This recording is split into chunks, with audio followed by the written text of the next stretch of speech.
Today I'll be presenting on the ethics, change, and conflict paper and discussing and summarizing what I had found in each of those. The ethical dilemma that I chose was the patient who had end-stage cystic fibrosis, who wanted to go home and spend his last few days at home and with his loved ones.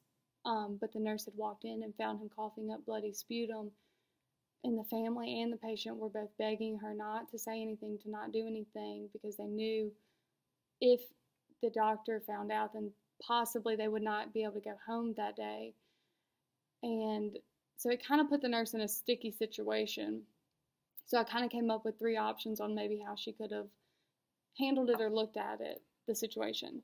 So option one was to just chart the finding, and that was it, not call the doctor or anything. And that at least would have covered her license, but still would not be following doctor's orders. And then option two would be just to do nothing, to turn a blind eye, act like it never saw it. And then three would have been to chart the finding and call the doctor, which to me, I think option three definitely would have been the right choice, because you're following doctor's orders, and it also allows you to become a patient advocate and to really express those wishes of the family and the patient to the doctor. And hopefully then they could have come to an agreement on, how to handle his discharge.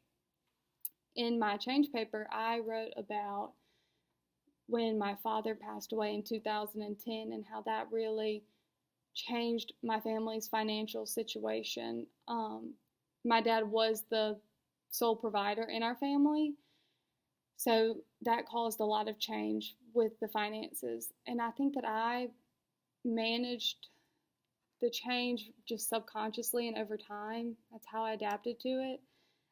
In reference to Who Moved My Cheese, I definitely would have identified myself with him, who was very resistant to change. And at the beginning of the whole change process with my dad, I was very resistant, just like him was.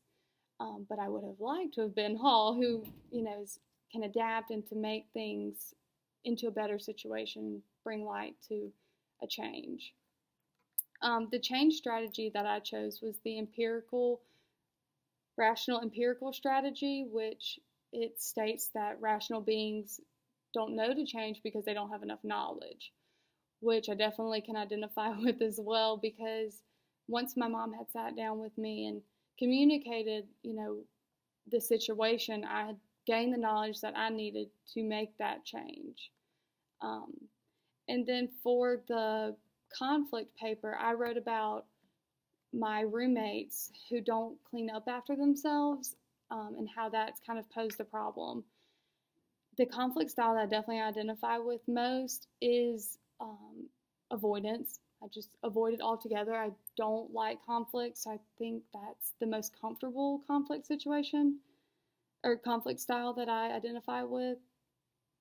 I managed the conflict of them not cleaning up after themselves a long time by just doing it myself. I would clean up after them, which really in the end, after writing this paper, I realized was not a good choice, because it's caused me to have resentment and have those negative feelings towards my roommates, and the problem still persists today.